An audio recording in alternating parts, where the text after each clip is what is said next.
Bonjour à tous et bienvenue dans le premier Grain d'Impact du mois de juillet. Nous avons le plaisir aujourd'hui d'accueillir Yannick Bex et nous allons parler de façades végétalisées et de toitures végétalisées. Euh, donc aujourd'hui Yannick, tu vas pouvoir nous faire partager la, euh, la grande expérience que tu as pu acquérir sur cette thématique des façades et des toitures végétalisées. Euh, En introduction, on en parlait.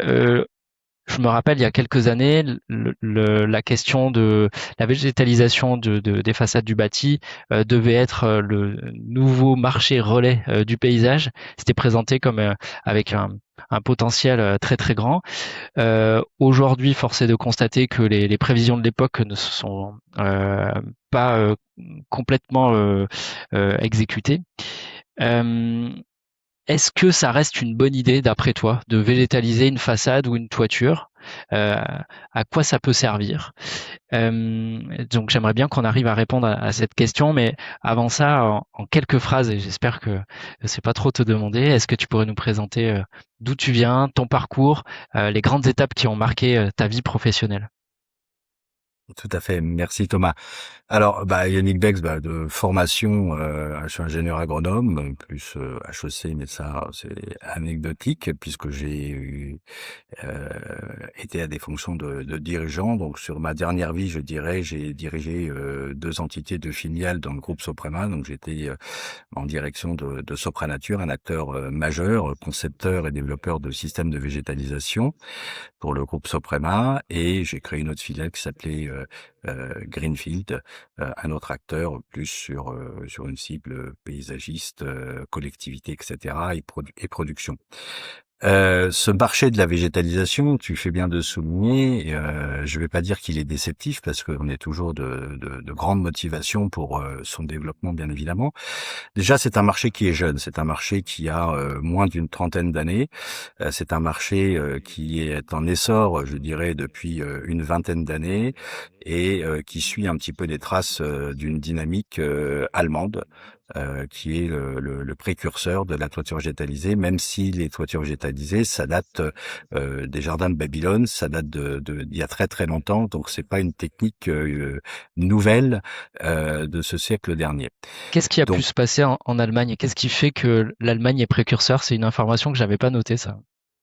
Alors l'Allemagne est précurseur, effectivement, ils ont une cinquantaine d'années de retour d'expérience, et c'est surtout un marché qui est dynamique, qui est un marché de landscaper, donc qui est un marché transversal au niveau du monde du paysage, et qui, accompagné par les politiques et les Grünen, comme on dit là-bas, ont véritablement fait la promotion et l'accompagnement de développement de ce marché. Donc à titre d'exemple, pendant il y a encore une dizaine d'années, le marché allemand faisait 10 à 12 millions de mètres carrés par an, alors qu'en France, on a démarré à zéro, mais on a été très vite à 1 million de mètres carrés par an, et depuis 7-8 ans, on est sur autour d'1,5 million, 1,6 million de mètres carrés. Donc pour des territoires comparables, force de constater que notre dynamique est 5 fois moins importante que sur un pays un peu plus mature, puisqu'ils ont 20 ans d'expérience supplémentaire, par rapport à la France. La France était donc le deuxième marché du green roof au niveau monde, et force de constater que depuis 4-5 ans, même des pays comme la Belgique ou la Suisse ou d'autres pays de l'Europe de l'Est ou les États-Unis sont aujourd'hui dans une dynamique opérationnelle, concrète. Voilà. Donc en France, effectivement, il y a une certaine déception quant à ce développement potentiel qui est énorme. Aujourd'hui, Ok. on végétalise à peu près 8% des toitures terrasses potentielles en neuf chaque année. Donc la marge est là. Quels sont les moteurs? Qu'est-ce qui doit nous pousser à végétaliser nos toitures et nos murs? Et est-ce qu'il faut faire un distinguo entre les deux, toiture et mur? Alors, le distinguo, non, pas vraiment. Ce sont deux solutions, une en verticale, une en horizontale, même si en toiture, on peut être sur des pentes allant jusqu'à 100%, donc c'est du vertical. Le mur apporte presque la totalité des bénéfices que l'on peut avoir sur une toiture. Par contre, le mur est quelque chose qui est beaucoup plus coûteux, pas forcément en investissement, mais surtout en maintenance. Et la problématique du mur, c'est effectivement sa sensibilité, son côté technologique au niveau maintenance. Et si l'entretien n'est pas parfait, s'il y a, je dirais, une irrigation qui n'est pas technique et maîtrisée, l'arrêt de l'irrigation de quelques jours fait qu'on perd tout. Alors que sur une toiture, on n'est pas dans ce contexte de sensibilité technologique ou agronomique. Ok. Voilà. Donc Mais là, par contre, le mur apporte tout autant de bénéfices de biodiversité, de gestion des eaux, d'acoustique, etc. qu'est-ce qui doit nous pousser à végétaliser Ah plus de bah, 8% des surfaces de toiture végétalisables? ce qui doit nous pousser, c'est la réalité, je dirais, du contexte actuel. Aujourd'hui, très clairement, on a une problématique qui est connue, c'est nos villes surchauffent, nos villes s'inondent. Ce sont les conséquences du dérèglement climatique. Je crois qu'aujourd'hui, c'est intégré par tout le monde et la trajectoire n'est pas bonne. Donc, par rapport à cela, il faut très clairement mettre en place des solutions pour, je dirais, résister, limiter tous ces impacts négatifs. Alors ces impacts, au-delà de la ville surchauffe et de la ville s'inonde, c'est très clairement une baisse de la biodiversité d'une façon globale. Donc rapporter de la nature, je dirais en ville, puisque les toitures végétalisées font partie des solutions fondées sur la nature, hein, c'est bien répertorié. Ça va nous permettre effectivement de contribuer à la trame verte, la trame bleue aussi par rapport à la gestion des eaux des eaux pluviales. Et en fait, la toiture végétalisée va agir comme du pas japonais. Donc en fait, le corridor va être plus vert et va permettre, je dirais, de freiner la dégradation de cette et de la perte de la biodiversité, Ok. qu'elle soit Est-ce faune que, ou flore. Hein. est-ce Par que tu contre, peux nous rassurer sur certains de ces bénéfices? Donc la ville surchauffe en entendant que la toiture permet de limiter la surchauffe du bâtiment. Est-ce que c'est vraiment efficace, plus que de l'isolation? Qu'est-ce que tu en dirais? alors, on est plus efficace que d'isolation, tout dépend de l'isolation qui est mise en place. Aujourd'hui, on a des techniques produits qui sont très performantes. Hein. Bon, on n'est pas que sur du polystyrène ou sur du polyuréthane, on est surtout sur de plus en plus sur des solutions de recycling ou de reuse de produits, donc de fibres de bois, de fibres de textile, etc. et Ouais. d'autres produits ou naturels comme du chanvre, comme d'autres produits agricoles. Mais plus performant, non. On a une performance. On a essayé d'ailleurs lors de la RT 2012 d'essayer d'avoir une valeur de performance, un RAW, pour dire que par exemple une toiture végétalisée de cette configuration de 10 centimètres ou de 15 centimètres peut remplacer peut-être 10 centimètres de laine de roche ou de laine de verre. Mhm. Eh ben, on n'a pas été plus loin pour la simple et bonne raison que on est sur un produit vivant, donc on a une variabilité et on a des performances qui sont saisonnières entre guillemets. Ça dépend de l'humidité du substrat, ça dépend du cycle végétatif, etc. Et donc comme on n'a pas une valeur fixe, on n'a pas pu avoir une valeur pour Oui. rentrer dans les calculs d'isolation. Parce Mais que le on a bâtiment n'est pas habitué à accueillir le vivant. Cette notion-là d'incertitude, elle est difficile à intégrer dans les cahiers des charges et dans les règles de construction. Oui, oui et non, mais en tout cas pour l'isolation Mm. thermique, non, c'est du Ok, ok, bénéfice. On sait qu'on apporte une isolation thermique qui est conséquente puisque on le mesure comment. On va parler non pas d'isolation thermique, mais on va parler de confort d'été, de ok. confort intérieur.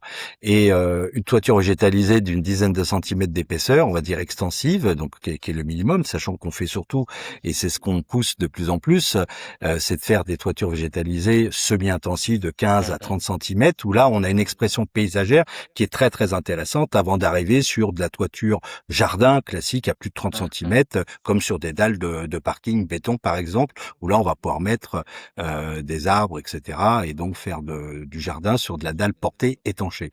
Mais ce confort intérieur, il est vraiment conséquent, il est de 3 à 4 degrés. Et Oui.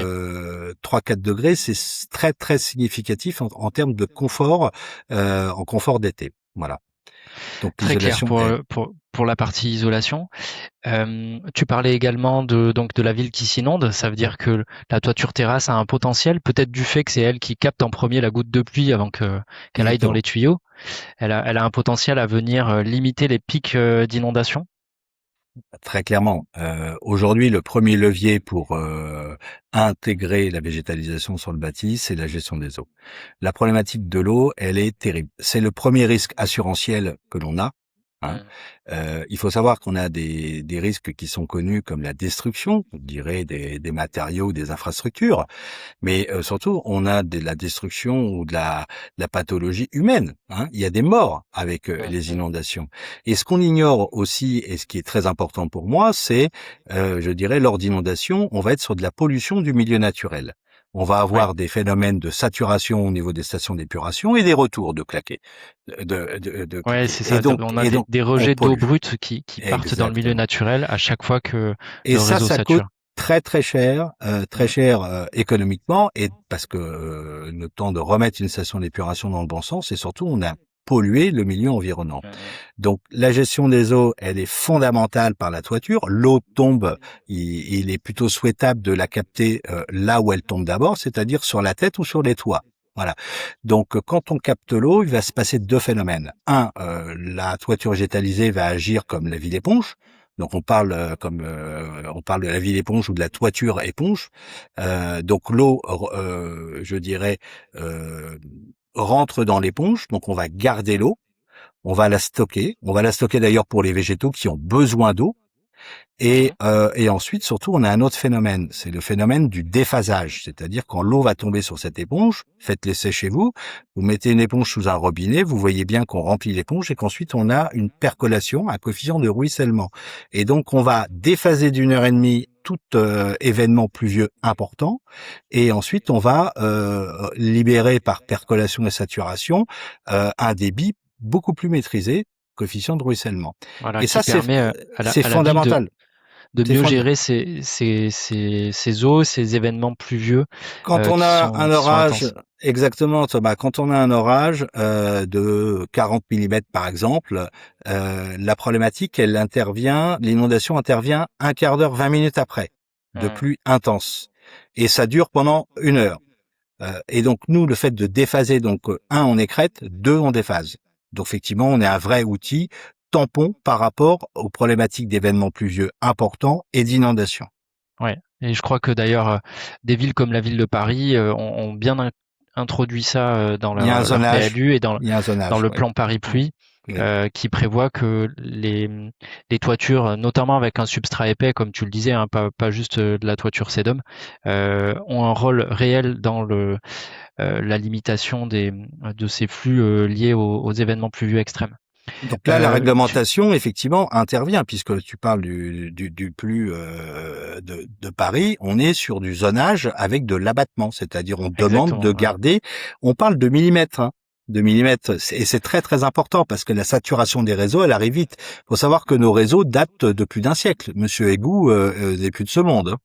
Et que pour changer le réseau unitaire au cœur de la ville de Paris, en fait, c'est un Exactement. chantier tellement titanesque que c'est impossible à réaliser. Donc, on a encore des quartiers historiques qui sont en réseau unitaire et non en réseau séparatif. Ce qui fait que dans ces endroits-là en particulier, le fait de retenir l'eau de pluie pour éviter l'inondation, la saturation des réseaux est encore plus essentiel. Tu parlais également de biodiversité. J'ajouterais même l'homme dans la biodiversité. Bien sûr, Euh, les, nous les, faisons partie de la bien sûr. biodiversité.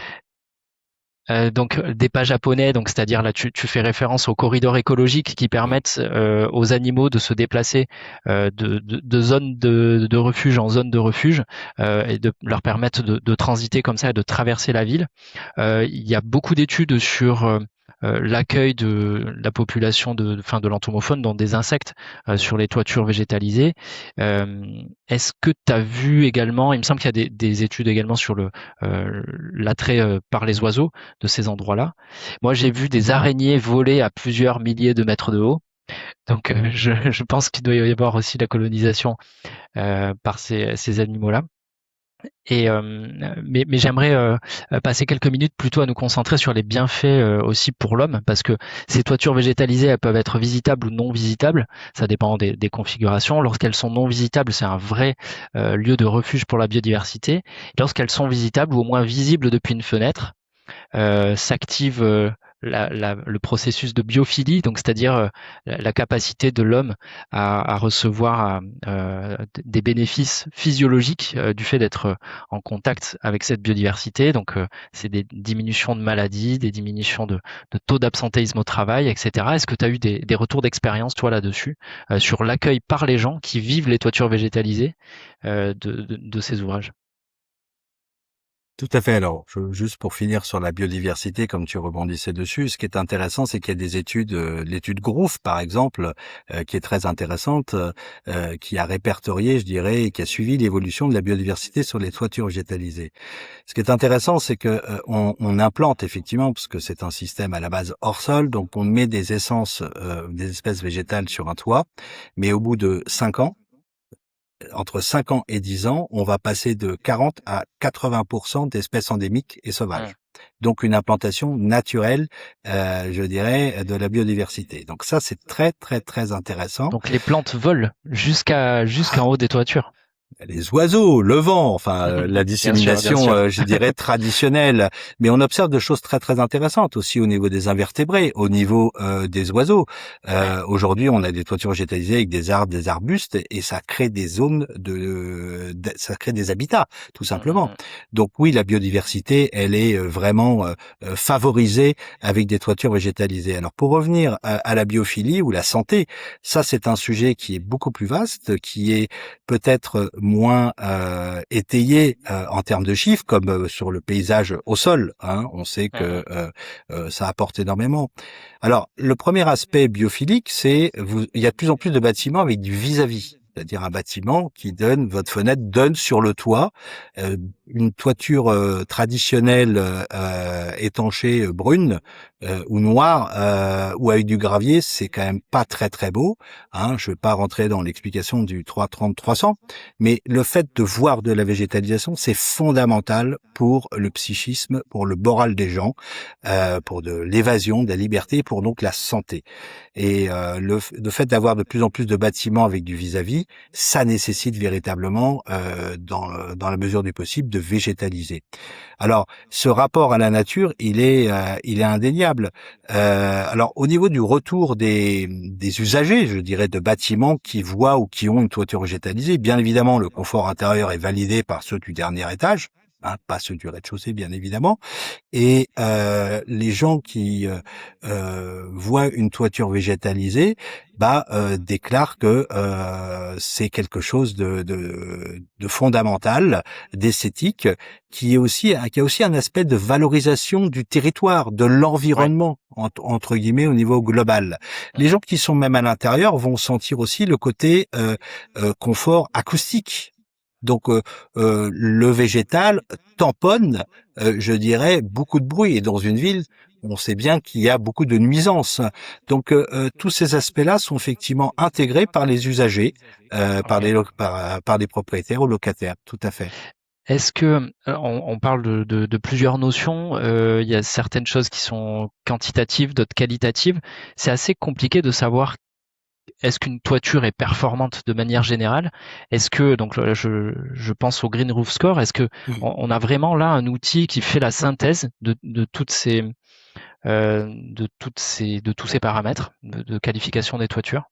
Exactement. Aujourd'hui, la DIVET, l'interprofession donc des infrastructures urbaines vertes, s'est donné les moyens de développer sur plus de 3 ans un outil qui véritablement permet de d'évaluer les performances écosystémiques de l'intégration de la végétation sur le bâti, donc d'une toiture végétalisée.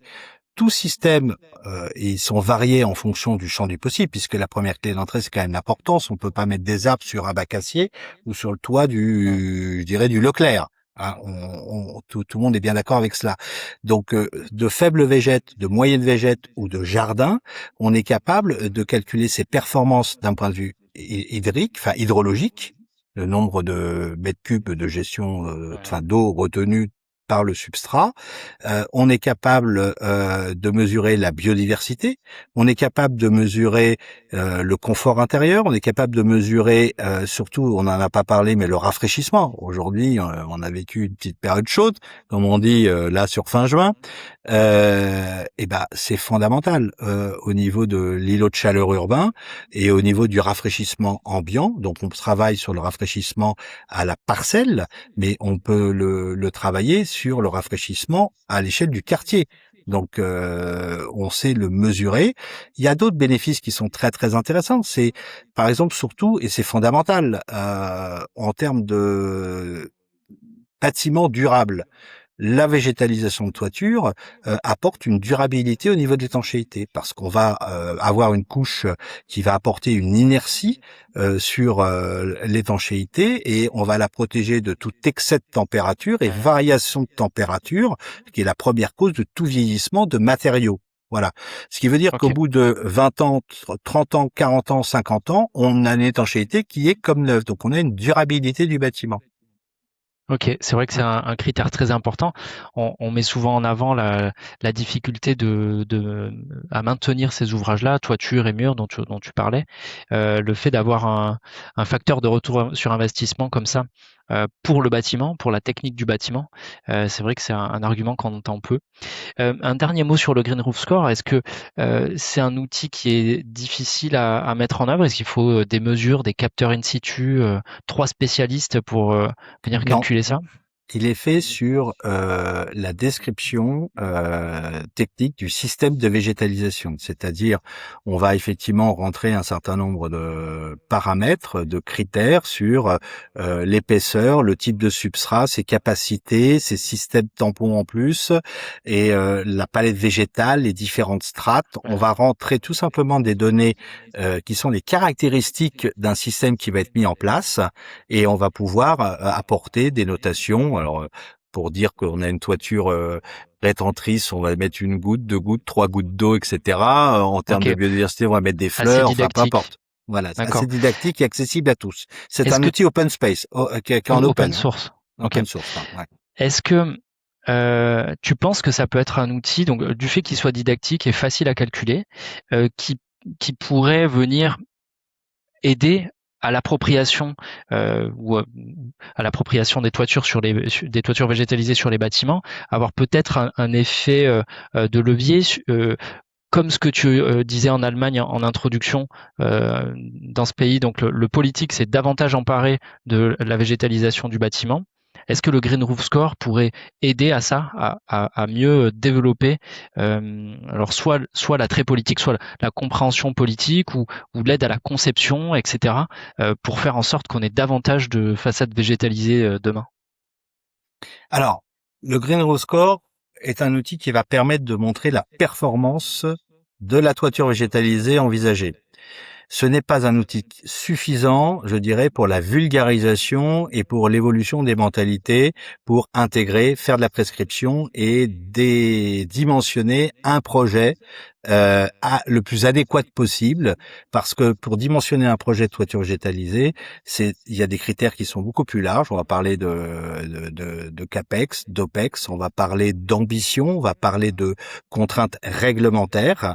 Quand il y a des réglementations sur la gestion des eaux, c'est le moyen de répondre à cette réglementation. Quand on va avoir une réglementation sur les coefficients, sur les CBS par exemple, on va contribuer au CBS.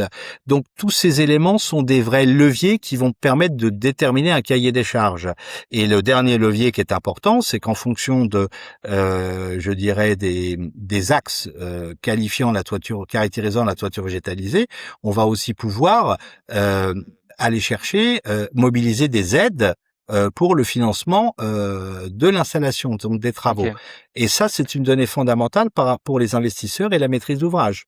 Okay. Donc ce n'est pas seulement les performances alors les agences de l'eau, parce que c'est un très très gros levier. Les 6 agences de l'eau, je dirais, ont intégré le soutien des toitures végétalisées, mais les fonds verts les fonds verts, bien évidemment, hein, dans la renaturation, les toitures végétalisées sont chapitrées et donc éligibles. Et il y a d'autres aides. Sur Paris, il y a le Coproasis, par exemple, Ok, qui est une déclinaison des Corénov+, des- etc. Donc, ok, différents systèmes existent et c'est la vulgarisation, je dirais, des ambitions, des contraintes techniques, réglementaires et subventions qui permettent de déterminer le meilleur projet pour le développer, entre guillemets. ok, très clair.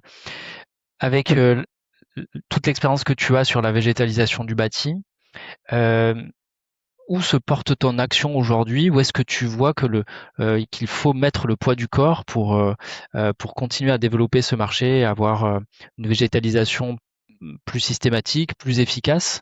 Qu'est-ce qu'il faut faire? Qu'est-ce que tu fais aujourd'hui concrètement? Bah, ce que je fais aujourd'hui, puisque en plus je viens je dirais, d'ouvrir un cabinet d'ingénierie du bâti vivant, qui est du diagnostic à l'impact. Et c'est véritablement pour euh, promotionner, développer l'intégration de la végétalisation sur le bâti. Et alors, ça, c'est quoi? C'est ce que je viens de dire avant, c'est-à-dire agir en tiers de confiance au niveau de la maîtrise d'ouvrage, même en partenaire sur des parcs immobiliers que certains bailleurs sociaux ou foncières peuvent avoir. C'est leur expliquer que c'est important d'intégrer la toiture végétalisée dans leur plan stratégique. Par exemple, pour les bailleurs sociaux, dans leur PSP. Ça, c'est important. On fait de la rénovation au cours derrière la rustine, mais aujourd'hui, notre maîtrise d'ouvrage, elle est sous les politiques publiques qui leur demandent d'aller beaucoup plus loin. Aujourd'hui, les documents directeurs par rapport à la biodiversité, par rapport aux solutions d'adaptation au dérèglement climatique, etc., sont prégnantes et importantes. Aujourd'hui, j'essaye de leur apporter des outils avec ce levier de végétalisation du bâti. Voilà. Ok, très clair. Donc tu travailles pour des maîtrises d'ouvrage, pour faciliter leur compréhension du sujet, leur appropriation du sujet et Mm. permettre d'inclure la végétalisation dans leur projet. Exactement. Ce qu'il faut, c'est convaincre que ça rentre dans une stratégie, une perspective vertueuse et noble. Et surtout, il faut leur prouver que c'est possible, leur dire combien ça va coûter et qu'est-ce que ça va véritablement apporter. Parce qu'il est important aujourd'hui, on est dans une communication, on parle de CSRD, donc on apporte des données je dirais, des données ESG pour la communication RSE, pour expliquer en termes d'études d'impact environnemental, social ou sociétal.